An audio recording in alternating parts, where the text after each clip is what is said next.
Ang kwentong ito ay hango sa totoong buhay. Karanasan ito ni Pukot.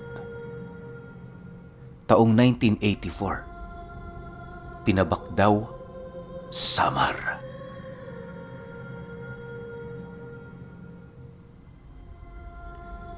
Itong mga panahong ito, kasalukuyang nagtatrabaho ang pamilya ni Pukot sa malawak na palayan sa Pinabakdaw. Bata pa lamang siya, yun na ang nakagisnan niyang pamumuhay. Bagaman abala ang kanyang pamilya sa ganoong gawain, patuloy pa rin ang pagpasok niya sa eskwela. Yun lang kasi ang nag-iisang paraan at tsansang nakikita niya upang maiahon ang kanyang pamilya sa ganoong sitwasyon. Sa paaralang pinapasukan nitong si Pukot, hindi niya maipagkakaila ang dami ng kanyang kaibigan. Ang iilan sa mga ito, anak pa ng matataas na tao sa kanilang lugar. May iilan namang tama-tama lang, kagaya ng kaibigan niyang pinakamalapit sa kanya na itago na lang natin sa pangalang Binsyo. Itong si Binsyo, anak ng albularyo sa kanilang lugar. Minsan kapag nagsasama silang dalawa kumain tuwing tanghali, kung ano-anong kababalaghan ang patuloy nitong ibinabahagi sa kanya. Itong si Pukot naman, nananatiling tahimik at nakikinig lamang sa mga kwento ng kanyang kaibigan. Dahil sa hindi pa naman nakakakita ng kung ano-ano itong si Pukot, kaya na may mga pagkakataong inakala niyang ginagawa na lamang siya ng istorya ng kanyang barkada. Maaring ang layunin nito ay takutin siya o hindi naman kaya'y magpasikat lamang sa kanya.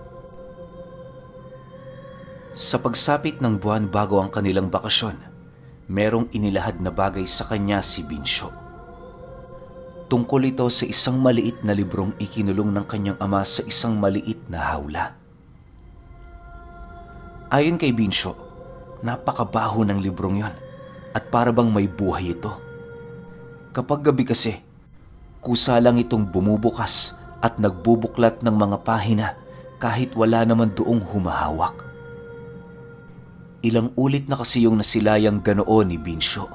Gawa ng nakasanayan na niya tuwing gabi na tumungo sa banyo upang umihi. Dagdag pa nito na, ayon sa kanyang mga magulang, nagtatawag ang librong yon ng iba't ibang uri ng nilalang. May babala din ito sa kanyang huwag pakialaman ng librong yon, lalo pat kakatalo pa lamang nila sa may-ari nito.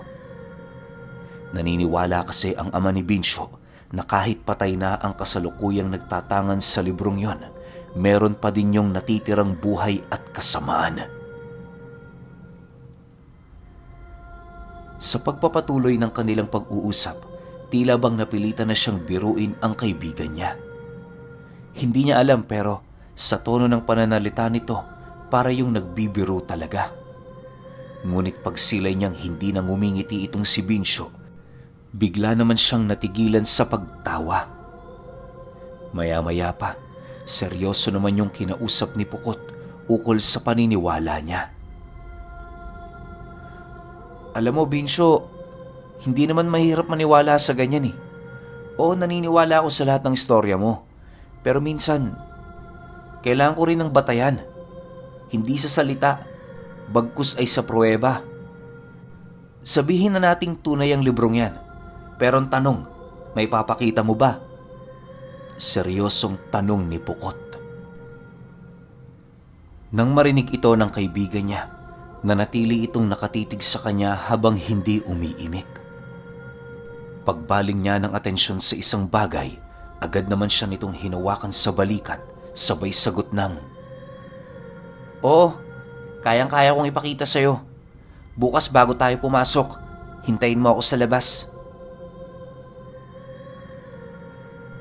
Matapos nitong makapagsalita, agad din naman yung umalis ng hindi nagpapaalam. Siya naman noon, nanatiling tahimik habang malalim na nag-iisip kung galit ba sa kanya ang kaibigan niyang yon. Sa pagsapit ng hapon, naging normal naman ang lahat. Pagdating ni Pukot sa palayan, nasipat niya ang kanyang pamilya na abalang-abala sa pagbubungkal ng lupa. Dahil sa hindi pa naman siya noon pagod, kung kaya't lumusong na din siya sa putikan para tumulong. Kahit papaano, yun lang ang nakikitang paraan ni Pukot upang makatulong sa pamilya niyang naghihikahos, mapaaral lamang siya. Kinagabihan noong mismong araw na yon, wala siyang pinagsabihan ukol sa pangako sa kanya ni Binsyo. Kaya niya yun itinago, gawa ng hindi niya alam kung dadalhin ba ni Binsyo ang libro o purong salita lamang talaga ito. Sa pagsapit ng umaga, hindi pa man tumitirik ang araw sa kalangitan, abalang-abala na sa pag-aayos ng sarili itong si Pukot. Tapos na din siya sa pagluto ng kanilang kanin at iba pang almusal ng kanyang pamilya. Siya kasi ang nauunang gumising, kaya sa kanya nakaatang ang ganoong trabaho. Nang mapagtanto niyang gising na ang kanyang ama, agad naman siya ditong nagpaalam. Sa pagdating niya sa kanilang paaralan, minabuti muna niyang hindi pumasok upang sumunod sa usapan nila ng kanyang kaibigan. Halos inabot din siya ng kalahating oras kakahintay sa labas hanggang sa dumating itong si Binsyo. Pagkatitigan nilang dalawa, agad naman siya nitong sinenyasan na dumako sa likurang bahagi ng kanilang paaralan. Habang binabagtas nila ang daan, napansin naman niyang pasipat-sipat yun sa buong paligid na parabang meron itong binabantayan. Makalipas lamang ang ilang minuto, nang marating na nila ang lugar na walang katao-tao, doon na nito ipinakita sa kanya ang nilalaman ng supot na kanyang dala. Pagsilay ni Pukot sa itim na telang napapaloob sa bagay na yon, unti-unti na niyang naaamoy ang sangsang ng baho nito. Hindi pa nga niya nasisilayan ng libro, tila bang ayaw na niyang ituloy ang kanilang napagkasunduan. Bukod kasi sa umuusog na ang kanyang sikmura, ramdam na din niya ang dahan-dahang pagbigat ng buong paligid. Maya-maya pa, doon na nga ipinakita sa kanya ni Binsyo ang isang librong merong mata sa pinakagitna ng unang pahina nito. Sa hindi malamang dahilan, habang patuloy niyang pinagmamasdan ng matang yon, unti-unti niyang nararamdaman ang pagbaliktad ng kanyang buong katawan.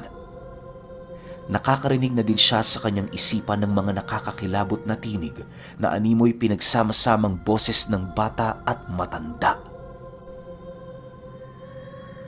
Sa pagbuklat ni Binsyo ng pahina ng libro, bumungad sa kanila ang mga ukit na nakahayag kung papaano bumuhay ng mga patay. May mga pahina din doong nagbibigay detalye ukol sa pagpapalit anyo ng mga nilalang, lalong-lalo na ang mga aswang. Sa pagpapatuloy ng kanilang pagsilay sa libro, may iilan silang katagang binanggit na nanananahan roon. Wala naman silang kaide-ideya kung para saan ang mga ito, kung kaya't nagpatuloy ang kanilang ginagawang pagbabasa. Makalipas lamang ang ilang minuto, paniwalang-paniwala na nga itong si Pukot. Anya, totoo nga ang lahat ng sinasabi ng kaibigan niya ukol sa libro nitong matagal nang binabanggit sa kanya. Maya-maya pa, habang abala silang dalawa sa pagbabasa, meron silang nasipat na isang kamay na biglang humablot sa libro. Pagsilay nila sa kanilang harapan, doon nila nasilayan ang ama ni Binsyo. Galit na galit yung nakatitig sa kanila na parabang nakagawa sila ng kasalanang walang kapatawaran. Pagbalot nito ng itim na tela sa libro, tumitig yun sa kanyang anak habang nagwiwika ng, Binsyo, umuwi ka na! Isama mo tong kaibigan mo! Matapos nilang marinig ang tungkol sa bagay na yon, wala silang nagawa kundi ang sumama. Nang akmang magdadahilan pa noon si Pukot, harap-harapan siyang tinakot ng ama ng kanyang kaibigan. Ayon dito, na kung gusto niyang mamatay ng maaga, huwag siyang sumunod. Dagdag pa nito na kapag naroon na sila sa bahay nila, doon niya ipapaliwanag ang lahat ng pangyayaring ginawa nila. Dahil sa sinabi ng ama ni Binsyo, kung kaya't minabuti na lamang ni Pukot na sumama. Kinakabahan na siya noong mga oras na yon, gawa ng hindi alam ng kanyang pamilya ang tungkol sa pangyayaring yon. Sa pagdating nila sa bahay ng kanyang kaibigan, wala naman silang ibang ginawa kundi ang maghintay sa sasabihin ng ama ni Bincho. Ilang minuto din sila noong nanatiling tahimik sa sala at naghihintay sa pagbalik ng padre de pamilya. Lumipas lamang ang kalahating minuto, doon na humarap sa kanila ang mga magulang ni Bincho. Dala-dala nito ang librong kanilang binuklat na para bang meron yung doong ibubulgar na sikreto. Alam niyo ba kung sino nagmamay-ari ng gamit na ito? Ikaw, Bincho. Bakit ka nagnanakaw ng mga gamit na ipinagbabawal naming pakialaman mo? Hindi ba't kabilin-bilinan ko sa'yo? Sundin mo ang lahat ng mga sinasabi namin dito. Kung hindi mo yun masunod, mas mabuting lumayas ka na lang. Galit na wika ng ama ng kaibigan niya. Dahil sa sinabi nito, wala naman silang nagawa kundi ang manahimik. Si Pukot noon, labis-labis na ang kabang nararamdaman sa kadahilan ng aminado siyang isa din siyang sangkot sa kasalanan ng kanyang kaibigan. Matinding pagsisisi ang kanyang nararamdaman noon dahil kung hindi lang sana niya inudyukan si Bincho na kunin ang bagay na yon, edi sana nag-aaral pa sila noong mga oras na yon. Sa pagpapatuloy ng mga pangyayari, dahan-dahang inilahad ng ama ng kanyang kaibigan ang tungkol sa pinagmula ng libro at kung anong panganib ang maidudulot nito sa mga taong magtatangka doong magbasa. Ayon sa ama ni Bincho na, nakuha nila ang libretang itim sa isang huklubang matagal na nilang napaslang. Ang huklubang yon ay isa ding gabo ng aswang, kung saan magpahanggang sa taong yon, patuloy pa ring naghahanap ang mga kadugo nito sa libro. Dahil sa iyo ng pinanggagalingan ng kapangyarihan at lakas ng nilalang, naniniwala ang mag-asawang albularyo na kapag muli itong napasakamay ng kanilang mga kalaban, may tsansang mabuhay sa ibang katauhan ang hukluban. Yon ang kanilang kinakatakutan sa kadahilan ng alam nila sa kanilang mga sarili kung ano ang kakayahan ng nilalang na yon.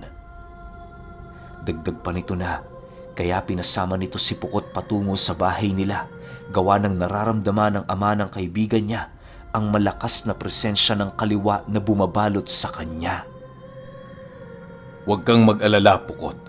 Kami na ang bahala sa pamilya mo. Ipapaliwanag namin sa kanila kung bakit kailangan mo ditong manirahan pansamantala. Wala kang magagawa dahil sangkot ka sa bagay na ito. Gawin mo ang lahat ng aming utos. Hindi tayo magkakaroon ng problema. Wika ng ama ni Bincho. Nang marinig ito ni Pukot, tanging pagtango na lamang ang kanyang nagawa habang patuloy na nag-iisip. Inakala naman niyang gagamutin siya ng ama ng kanyang kaibigan, kaya na may hindi niya napagtanto ang nalalapit na panganib. Kinagabihan, sa pagtalikod ng araw sa kalupaan, habang nakahiga silang magkaibigan, nasisipat nilang pabalik-balik sa kusina ang mga magulang nito. Dala ng kuryosidad ni Pukot, tinanong niya si Bincho kung ano ang ginagawa ng mga ito. Maliban kasi sa bilis ng paglalakad ng dalawa, hindi din niya maipagkakaila ang mga bagay na paisa-isa nitong dinadala. Matapos niyang tanungin ang kanyang kaibigan, dahan-dahan naman yung tumayo para pagmasdan ng paligid. Nang masipat nito ang kanyang ina na merong daladalang kandila, nagpasya silang dalawa na lumabas ng silid.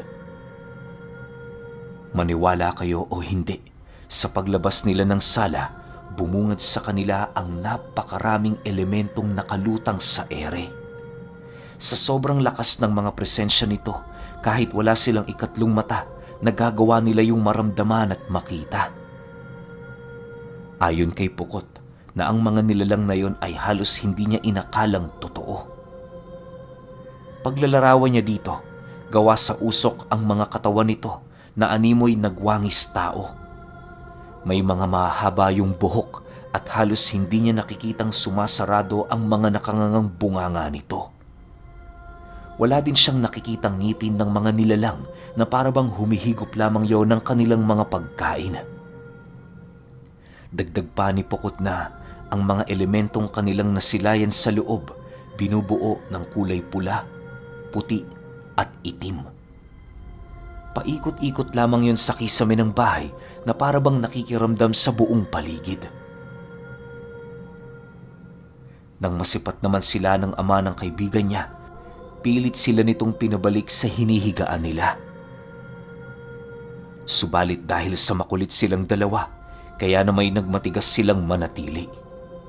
Hindi na kasi maatim noon ni Binsyo kung ano ang nangyayari sa bahay nila, lalo pat yun lang din ang unang pagkakataon na masaksihan niya ang ganoong pangyayari.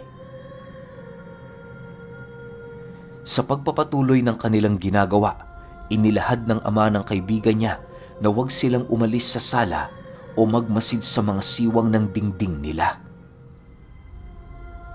Matapos nitong makapagsalita, dali-dali naman yung tumungo sa kusina na parabang meron itong pinaghahandaan.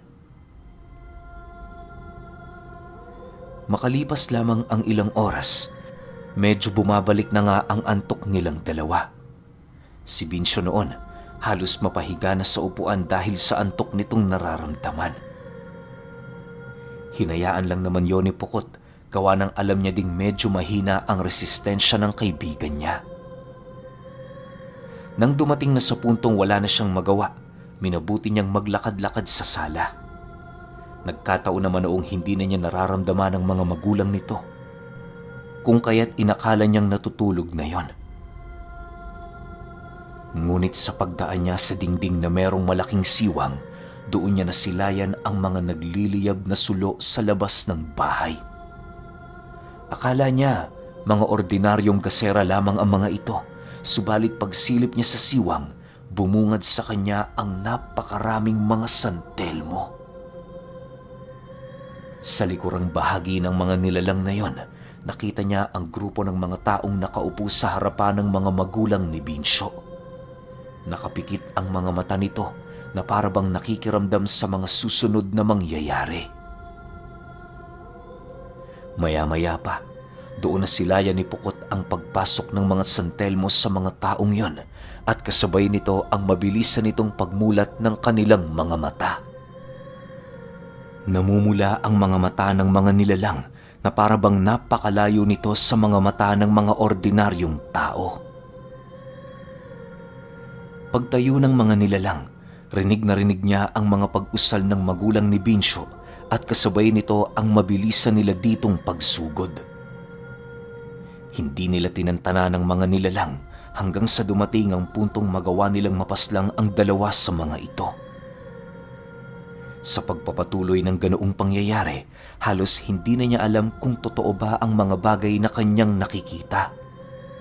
Pakiramdam niya kasi, mga pangitain lamang ang mga nasisilayan niyang yon dahil kahit ano pa mang pagpapatunay ng kanyang mga mata, labis itong tinututulan ng kanyang utak. Makalipas pa ang ilang minuto, nasipat niya ang ama ni Binsyo na tinadyakan ng isang nilalang at kasabay nito ang buong lakas niya ditong paghataw ng dala niyang patpat. Sa bawat paglapat ng patpat na yon sa katawan ng nilalang, may mga nasisipat siyang animoy batong lumiliyab na nagsisitalsikan sa balat nito. Bagaman hindi na makatayo ang nilalang na yon, hindi ito tinantana ng ama ni Binsyo hanggang sa dumating ang puntong naagnas na lamang ito. Sa pagbalik ng katahimikan sa paligid, nasipat naman niya ang iilan sa mga nilalang na yon na dahan-dahang nagsisikumpulan. Paglitaw doon ng isang matandang may mapuputing balbas, rinig na rinig naman niya yung nagwika ng, "Hindi mo naman anak ang batang humawak sa libreta, tama ba? Ibigay mo na siya sa amin para wala na tayong pagtatalo. Sa oras na maibalik namin ang aming pinuno, kami na mismo ang lalayo sa lugar ninyo. Pag-isipan mo ang alokohan, Tingero. Sigurado kong magugustuhan mo ito. Isang maliit na sakripisyo para sa pangkabuhayang kapayapaan ninyo." Nang marinig naman ito ng ama ng kaibigan niya, tumawa lang naman ito habang binabasag ang bungo ng kasama ng nilalang. Matapos niya yung gawin, pinulupot niya sa kanyang bewang ang hawak niyang latigo, sabay sagot ng, Pasensya ka na. Hindi ako nakikipagkasundo sa mga demonyo. Kung nais niyo siyang kunin, kailangan niyo munang dumaan sa ibabaw ng aming mga bangkay. Nang marinig naman ito ng nilalang, hindi naman ito napigilang mag-angil. Sa isang iglap, bigla nitong inilapat ang kanyang mga kamay sa lupa at kasabay nito ang mabilisang pagbabago ng kanyang anyo. Paglalarawan ni Pukot sa nilalang, maihahalin tulad mo ito sa isang paniki na animoy pinagsanib sa wangis ng isang ordinaryong tao. Ang pagmumukha nito, halos hindi mo naakalaing tao dahil sa pangit ng itsura. Napakarami din itong butlig sa katawan na tila bang pinamamahayan yon ng mga nakamamatay na insekto. Sa pagpapatuloy ng pagramdam ng nilalang, nagkusa ng sumugod ang ama ni Binsyo. Walang patig niya yung pinaghahataw ng latigo hanggang sa dumating ang puntong wala na din yung nagawa kundi ang umatras. Nang medyo nakaramdam na yon ng panghihina sa katawan, saka pa lamang tinigilan ng ama ni Binsyo ang ginagawa niyang pag-atake. Alam kasi nitong medyo malapit na yon sa mga kasama nitong nakikiramdam, kung kaya't kinakailangan na niyang magdoble ingat. Isang pagkakamali lang, maaaring buhay na niya ang maging kapalit. Lumipas pa ang ilang minuto, nagpatuloy ang pakiramdaman ng dalawang panig. Yung ina ng kaibigan niya, halos hindi na makatayo ng tuwid dahil sa pagod na nadarama. Ang ama naman ni Binsyo, na natiling matatag, gawa ng labis-labis na din yung nag-aalala para sa kanyang asawa. Maya-maya pa, bigla naman silang napaatras ng masipat nilang sumugod ang mga nilalang. Walang haba sila nitong pinagtulungan, subalit hindi nila yun tinatantanan. Kahit alam ng mag-asawa na medyo dehado na ang sitwasyon nila, nagpatuloy pa rin silang makipaglaban alang-alang sa buhay ng kanilang anak at kaibigan. Dahil sa mga pangyayaring yon, hindi naman maiwasang mag-alala ni Pukot. Maging siya kasi, ramdam na din ang panganib sa kanyang buhay, lalo pat kapag nagkataong mapaslang ang dalawang albularyong nagpoprotekta sa kanila, paniguradong yun na din ang hudyat ng kanilang kamatayan. Habang paulit-ulit na kinakalmot ang ama ni Binsyo ng mga nilalang, taimtim namang nagdarasal si Pukot na sana'y maligtas sa panganib ang mga ito. Napapaiyak na din siya noon habang nagmamasid, lalo pat alam niya sa kanyang sarili na walang kaide-ideya ang kanyang pamilya sa kung ano ang nangyayari sa kanya. Sa pagpapatuloy ng ganoong kaganapan, bigla naman nakahanap ng pagkakataon ng ama ni Binsyo para umatake. Nang masipat nitong hindi na makakatakas sa kamay niya ang matandang aswang, hindi na siya nag-alangan pang yon ay sunggaban. Kahit maraming nilalang ang nagtulong-tulong na pabagsakin siya, patuloy niya pa ring itinuon ang kanyang wisyo sa matandang yon. Habang pinupuluputan niya ito ng latigo, ramdam niya ang napakaraming kalmot sa kanyang likod. Pagsilay niyang mahigpit na ang pagkakatali ng latigo niya sa leeg nito, buong lakas naman niya yung hinigpitan habang nagwiwika ng, Huwag kang gumisi. Sa kanilang lahat, ikaw lang ang kinakailangan kong patayin. Akala mo hindi ko alam? Anak ka ng huklubang matagal na naming pinatay. Matapos niyang makapagsalita, doon na niya tuluyang pinaikot ang leeg ng matanda. Matapos niya yung gawin, lumabas sa bunganga nito ang isang santelmo na agad din namang naglaho. Pagsilay ng mga kasama nitong aswang napatay na ang kanilang pinuno, dahan-dahan naman yung napaatras na animoy na wala na ng kakayahan para makipaglaban. Sa paglayo ng mga aswang na yon, agad din namang pumasok sa loob ng kanilang bahay ang mag-asawa. Nang madatna nito si Pukot na tulala, hinawakan ito sa ulo ng ama ni Binsyo habang nagwiwika ng, Mabuti kang kaibigan ng anak ko. Magmula ngayon, Pukot, malaya ka nang makakalabas-masok sa pamamahay ko. Gabayan ninyo ang bawat isa, nang sa gayoy kapag malaki na kayo, hindi nyo makakalimutan ang mga bagay na inyong pinagdaanan. Bukas na bukas, pwede ka nang umuwi. Magmula noong nangyari ang labanang yon, mas lalo pang tumindi ang paniniwala ni Pukot sa mga lihim na karunungan. Hindi naglaon, siya ang naging tagapaghalili ng ina ni Binsyo habang ito naman ang naging tagapaghalili ng ama nito. Naging dalubhasa silang albularyo sa kanilang pagtanda. Bitbit din nila ang kanilang mga alaala noong una silang napasok sa mundo ng hiwaga sa pamamagitan lamang ng libro ng gabunan na may mata.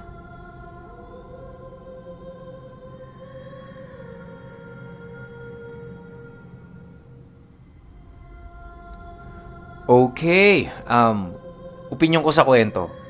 Sana naman naging series to, yun lang yung gusto kong sabihin. Kasi parang gusto ko subaybayan yung paglaki nilang dalawa. Kasi ang sabi rito, naging dalubhasa silang albularyo parehas eh.